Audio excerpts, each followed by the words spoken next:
Okay, welcome back, everyone. Thank you, Zoe. Hello, audience on Zoom. Hello, everyone in the back. Maybe have some chairs. Oh, yeah, I think we did it. All right, our basket's coming around. Feel free to throw in some good spells or rocks, whatever. Okay, welcome back, everyone. Hello to our Zoom audience. We're going to get started with our readers tonight, and it is my pleasure to first welcome Kristina Percy.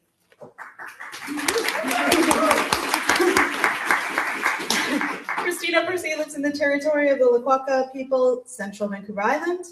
Neither of her degrees have anything to do with creative writing. Her debut collection, Both True, was a runner-up in Button Poetry's 2024 Chapbook Contest. We are so pleased you're here. Welcome, Kristina.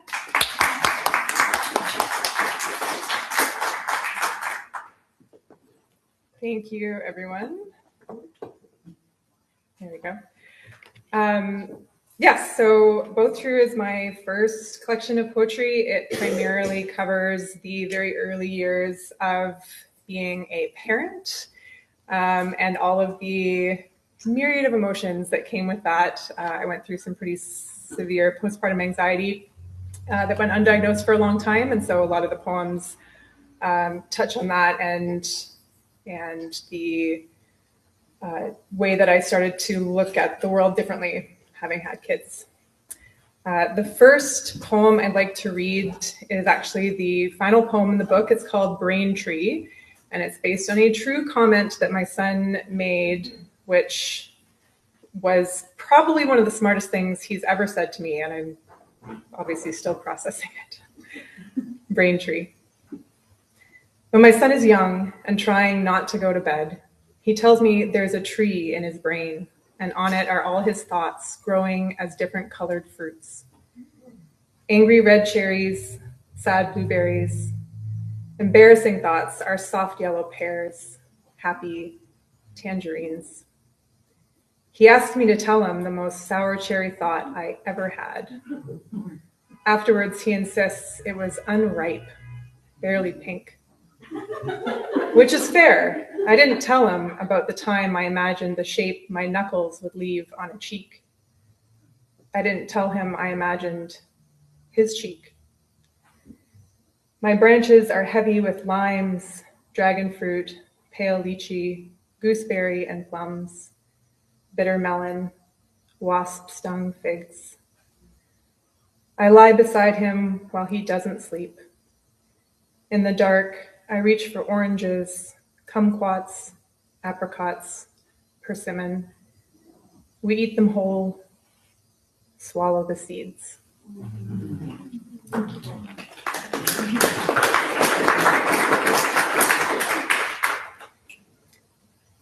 The second poem I'd like to read is a poem that I wrote after Callista Buchan's Taking Care. It's a beautiful poem. If you haven't read it, you can find it. I think poets.org might have it, but it's quite lovely.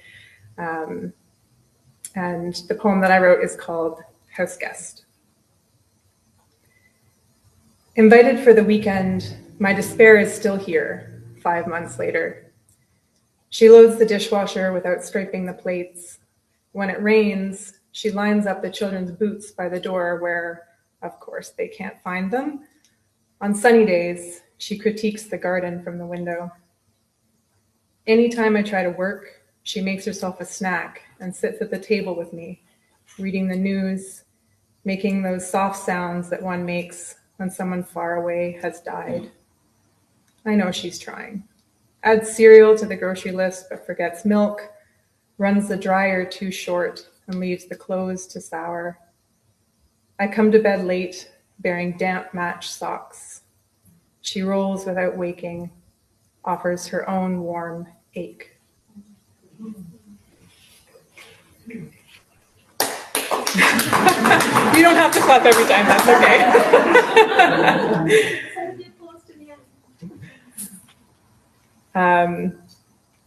I started writing for the second time about 4 years ago. I wrote a lot in high school, And then I decided that I didn't get to write because I didn't choose it as a career. I chose a more technical field, and I had convinced myself that I didn't need it, and I definitely didn't need it with other people. And so I would like to say thank you for being part of this community.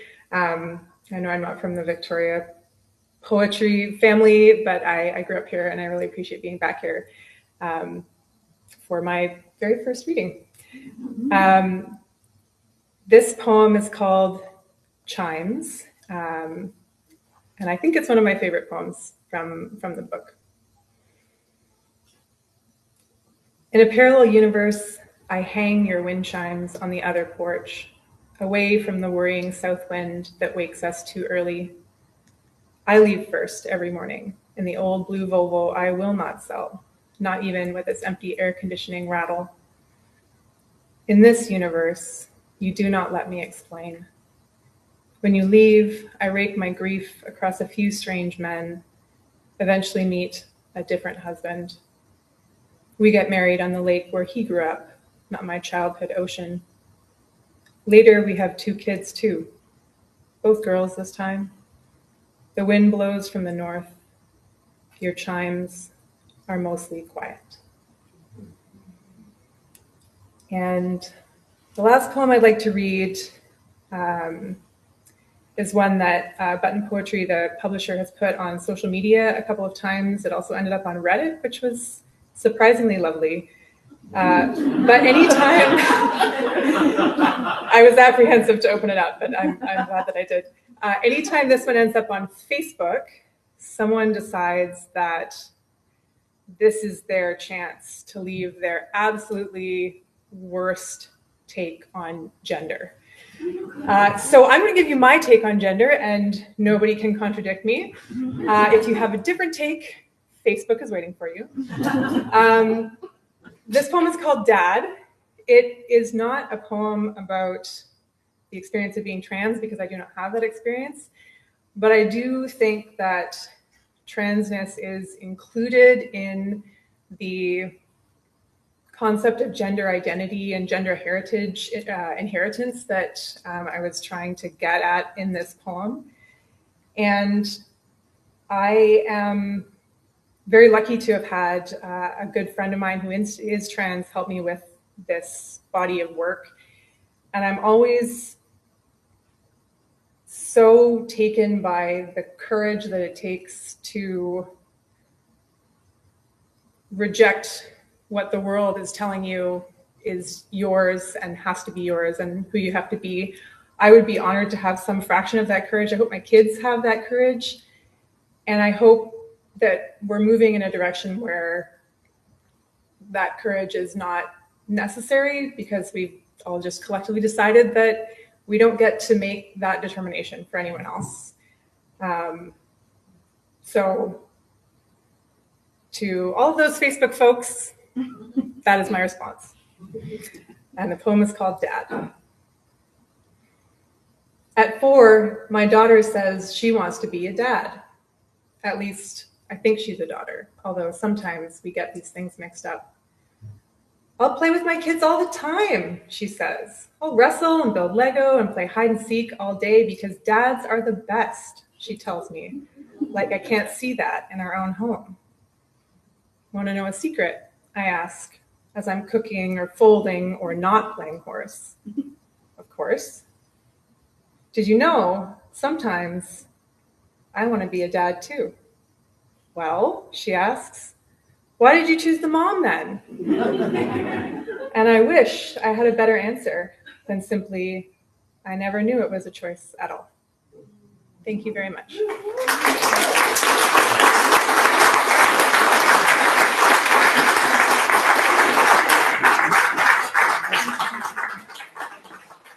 Thank you so much, Kristina.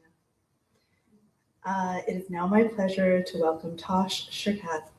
Tosh Sherkat lives in Victoria, BC, occupied the Kwangin territory. They are a poet, organizer, and a Persian and Doukhobor settler of color born in Nelson, BC, occupied Snuneymuxw territory. They received their MFA from UBC Okanagan and their chapbook, Sabota a biotext, was published by Pinhole Poetry in fall 2025. Please welcome Tosh.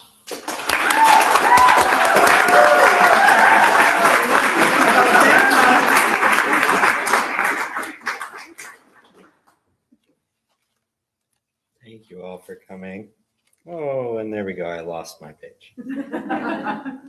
Well,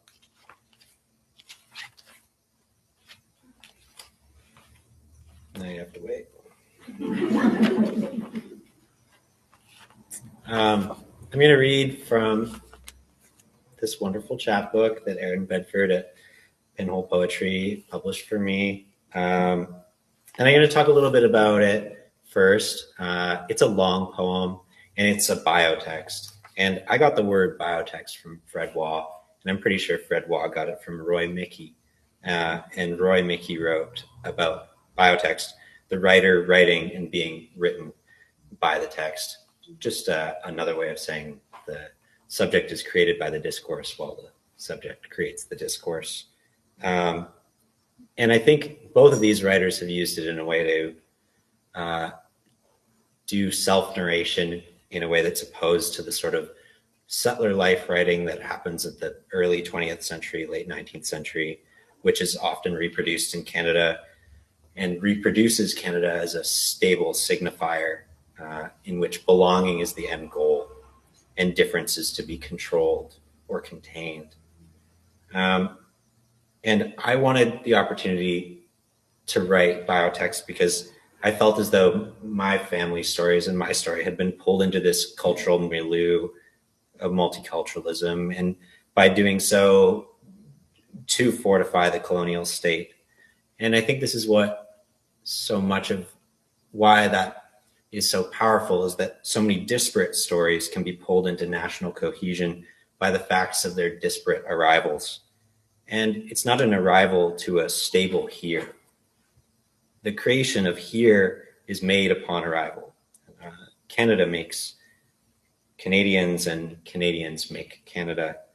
And I wanted to see what happens when you take into account what your own experiences have been, but also pay respect to this social and political realities that shape, that have the power to shape subjects. So I'm going to read sections of this long poem, which is a lot just about my life and about my family's life. And I'm not going to read it chronologically, so let's see how that goes. At the top of the deactivated Forest Service Road, named Sabota, which means a condition of being free, a power to speak without restraint, which is funny because all Russian named streets are redlined in the Kootenays. And above to the trestle of the old railway, above the new train tracks and the highway meant to hold it all together, above all the downed logs lying in a heap, pointing towards the road, which points in every direction. Above all that is taken, there is a circle of rock and ash. Around the larches wave their flames. I place my always there in the burning place. I place my exile in my animal tracks. O church of air and the river running. Sabota, Sabota, Sabota. Part of my family heritage is Doukhobor, and for people who don't know, that's an ethno-religious sect of ethnically Russians who were exiled from Russia in the late 19th century for refusing to take up arms for the Tsar in, I don't remember what war. And then they were mass migrated to Canada by their patron, who was Leo Tolstoy. So it's a bit of a fucked up thing.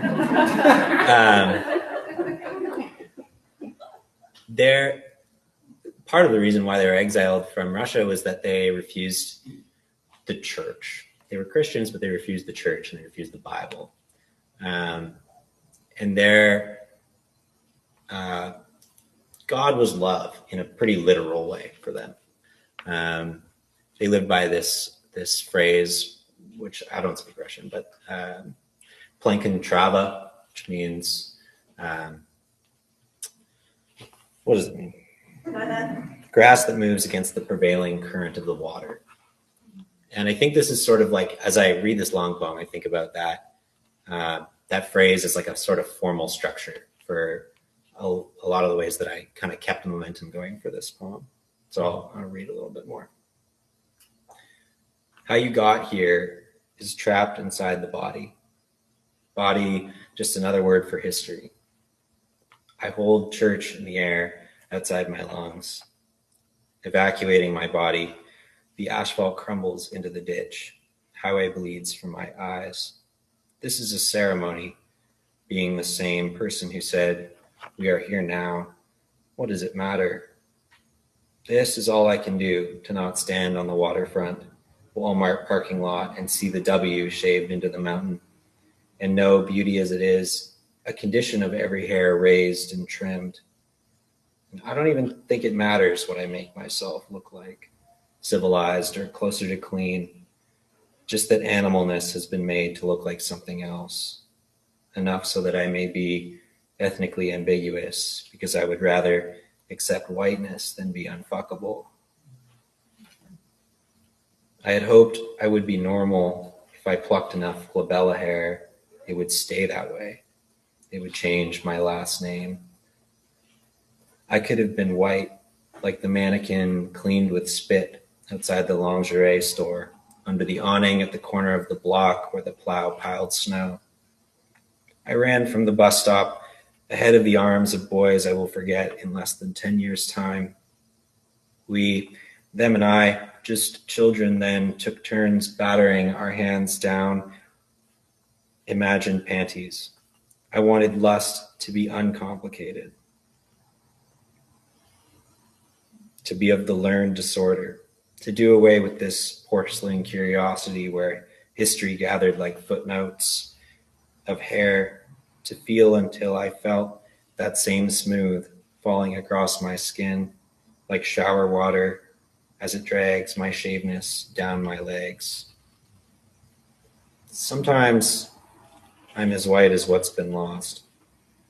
Sometimes all I want is to dissolve into the overdrive of wanting, and I can't decide if that's whiteness talking, the ontology of escaping my own heartbeat for the sake of the melody, or that other, to hear so many hearts as to dissolve my own.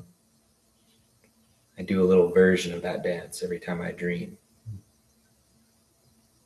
Why can't you just take whatever you want and dance in back rooms and alleys in the rotting parts of empire and call it death?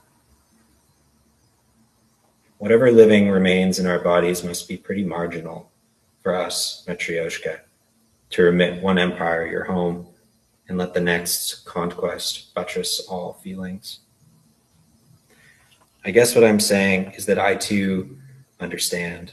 I too spent what there was to spend on lubricant for the spirit to slip empire in more gently. I was a magician, was vanishing words behind words, speaking and saying little, the way history becomes a hand sawed off by brownness, which is to say, the body and nothing else. And I could be a capitalist, and it would be a defense mechanism, but I will lavish the exquisite solstice of those parking signs, and I will bathe in the light of churches. I will sheathe skin and return the natural order of things. I will remember the stringency and the nobility of that kind of etc., etc. I will not forget the core of the 20th century, its picket fence, its movie theater, its boils of empty light that froth the streets, its empty talk of democracy. I will fish the town's flood over the bulwark of charity. I will chop off my toes and play harpsichord with my bones until all the little piggies have no home. I will rearm the homeless before you can. I will call myself a terrorist. You will find one God, disavow the self, find one God and disavow the other, find two gods and disavow each other. I will have some of your water. I will be the magician that pulls the blade that pierced my skin from my own mouth like a tongue. As is June tells me that there's a revolutionary song in Iran called something like Dawn Bird, Bird of Morning, Nightingale. It's about a bird in a cage. That bird wants to be free of its cage and the harshness of its oppressor. In order to become free, the bird asks for someone to light the cage on fire, even though it knows it will burn along with it. God, you didn't stop me when, with the microscope, I burnt those ants. Thank you.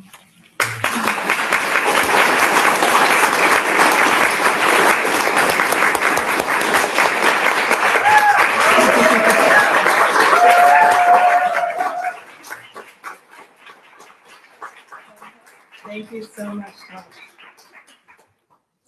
Our next reader is Marianne Moore. Marianne Moore lives on the traditional lands of the Snuneymuxw First Nation in Nanaimo. She's a poet, writer, and writing mentor. Marianne's full-length book of poetry is Fishing for Mermaids by Leaf Press. The latest of her several chapbooks are Mending and Modern Words for Beauty, both from House of Appleton. Welcome, Marianne.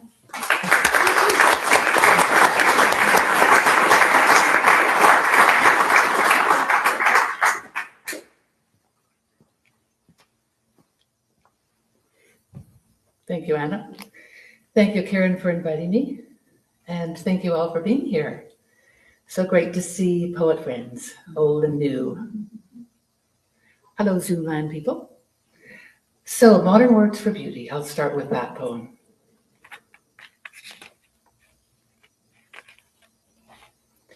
I saw my neighbor Anne today near the library doing errands. She stopped when she saw me, complimented the red dress I wore the other day, the one with mandalas, then hunted through her purse for a slip of paper from one of those small pads realtors leave in mailboxes.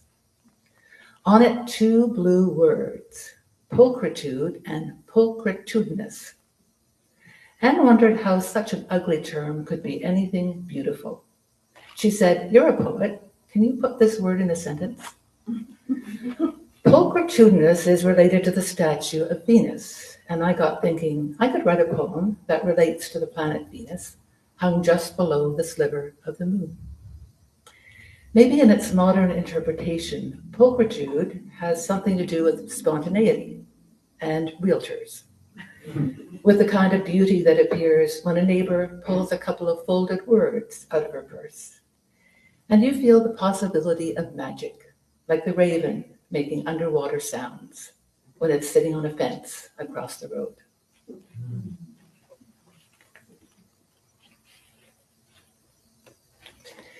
This poem is an anaphora, and I was inspired by Michelle Poirier-Brown's poem called Walk on the Left-Hand Side.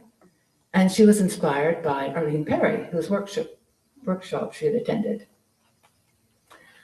Objects in mirror are closer than they appear. Because you are driving away, everything is shrinking. Because God would have you appreciate the smallest things.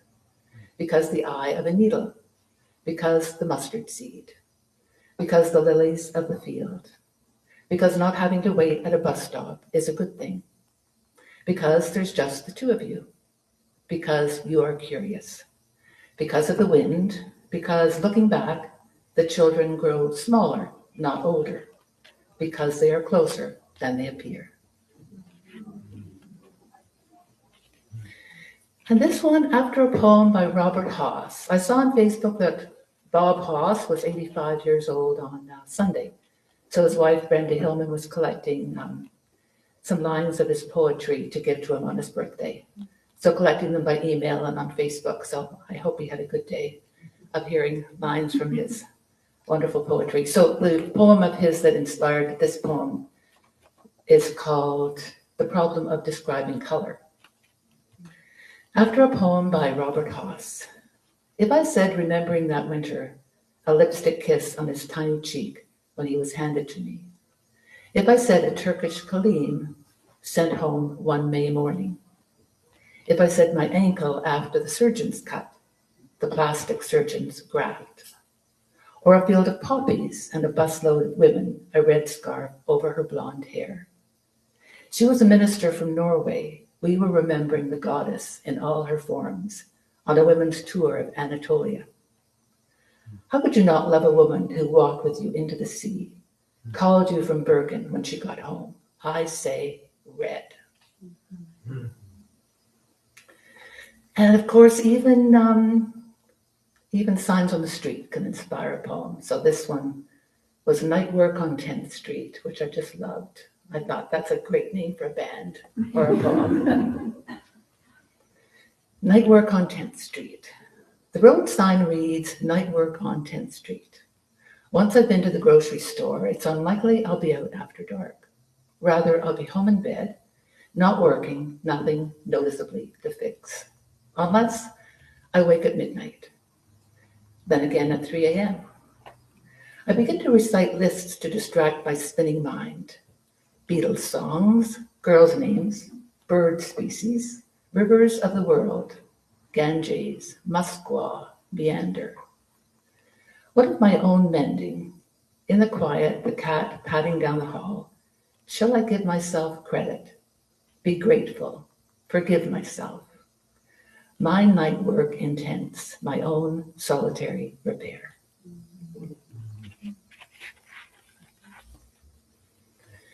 And this last one is called This Is Not a New Story. I saved my life in a journal when I could be meditating, walking through the apple orchard, seeking out paid work. Virginia Woolf's diaries intrigued me more than her novels. I know, Mrs. Dalloway. And the diaries of Anais Nin and May Sarton. May was always busy with guests, tending to her big old house and garden, writing letters by hand. The white anemones moved slightly in the breeze. Just this morning, they were drooping until the sun came out. I feel the need to be kinder to my neighbor. Should I write that down? Outside the spice market in Istanbul, a bird in a cage tells fortunes by pecking small cards. I could tell fortunes too, my own, as I look back at my words, at what I worked out on paper. Really, though, it's the dailiness of women's lives, very ordinary conversations. Somewhere, far away, a small bird pecks out someone's good fortune. And I must thank my partner, Sarah Clark, who designed my book, Modern Words for Beauty. Thank you all.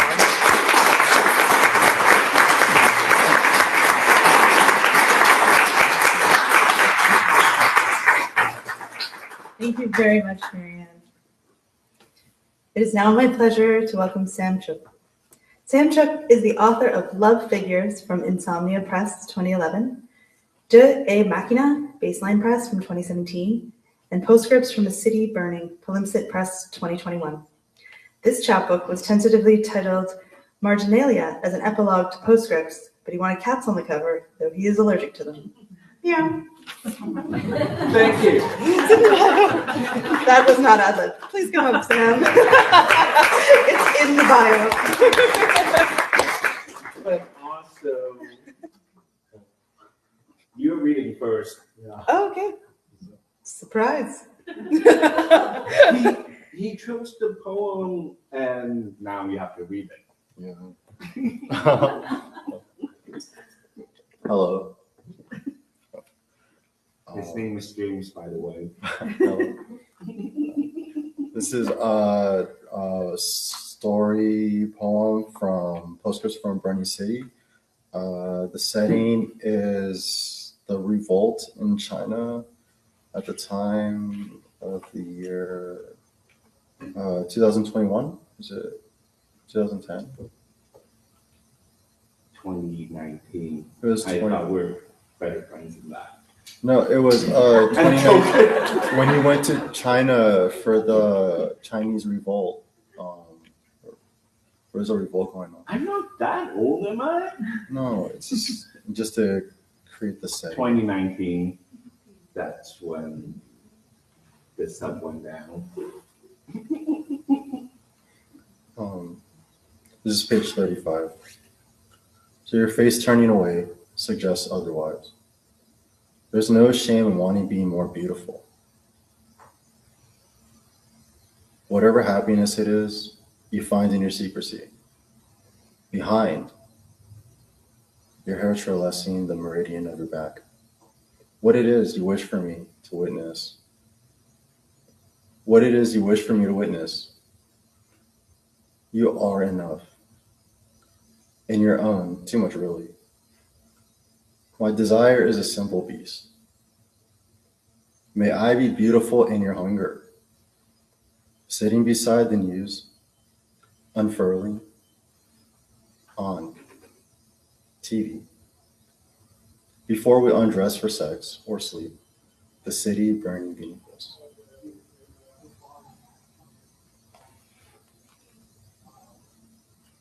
Take off your clothes. Let me find who you've been holding in. Behind. Fuck. Whatever else is burning, let it all burn.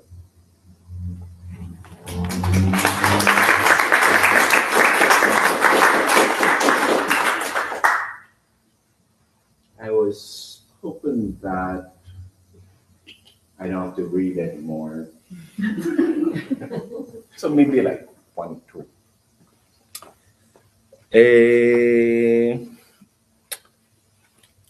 We're just we're chatting about this. Like, so how do we decide on what to read? And it can be scary, like.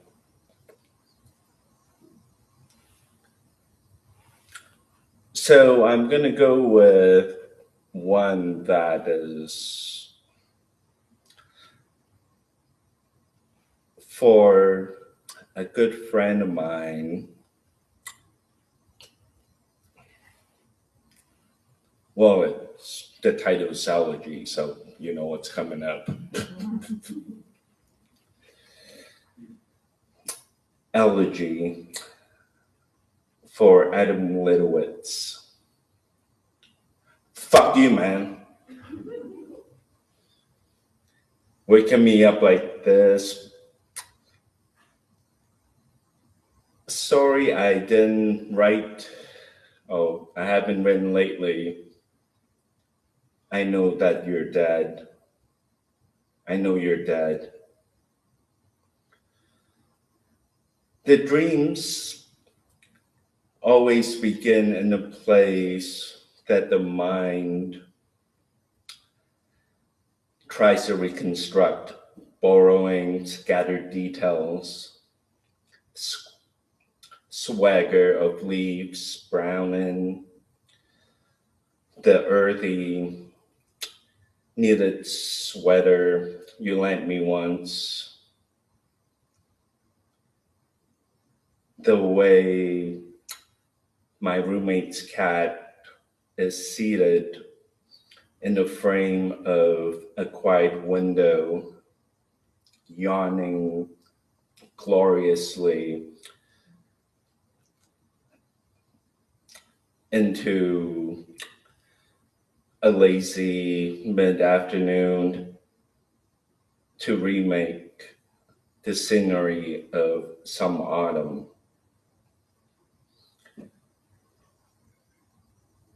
Tonight it was back in my backyard in a house I rented, you lapping towards an old mutt, a Saint Bernard mix, maybe, that I borrowed from somewhere in my mind, and 2 walkers whose feature I cannot redraw were I to describe them to a composite artist. Their facelessness feel knowable, though, by the way that they were coaxed into meaning the dog accompanying their presence, what I knew, or do I, was that you were you, and you jolted towards the dog, meeting it in mid-lunge. Your machine gun giggle, sumo wrestling this hulking beast, echoing into a vaulted sky crisp against the branches. If I can rebuild that into something almost real, your presence almost real, the place, can you revisit me in the sketches of my hometown?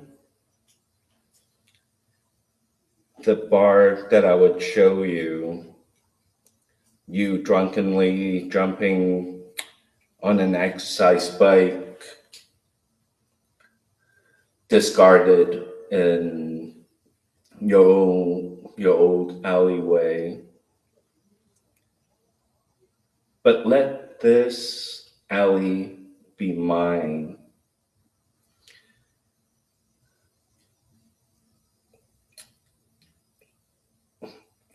Sweat under the orange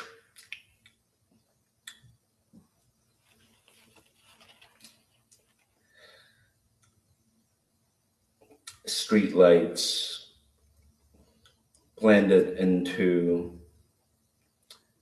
the back of an unstartled night. The viscous summer air stranded in this windless harbor, and the fog steaming your glasses in the dandan noodle shop I used to go to when sleepless, to fuck your Jewish stomach up for a laugh. We'll always be kings. We'll always be king.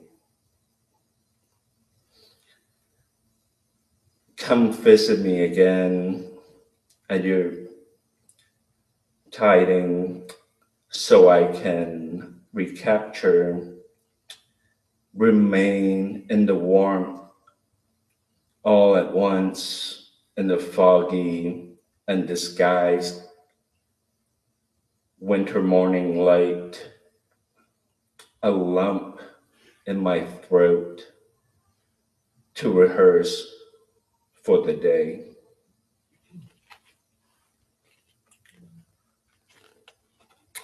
I'm gonna try for a short one.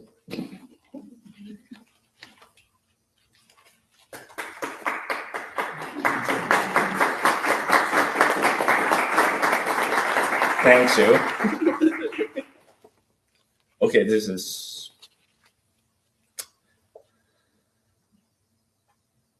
the shortest one. I was writing in a Korean form that I put into contest. I didn't win, and I'm like, that sucks. But then my publisher's like, yo, this poem doesn't suck. So, well, let's try. Orion. Looking for too long at winter stars, my breath clouding my view, I'm reminded that the suns from where they came are since dead. Stars remain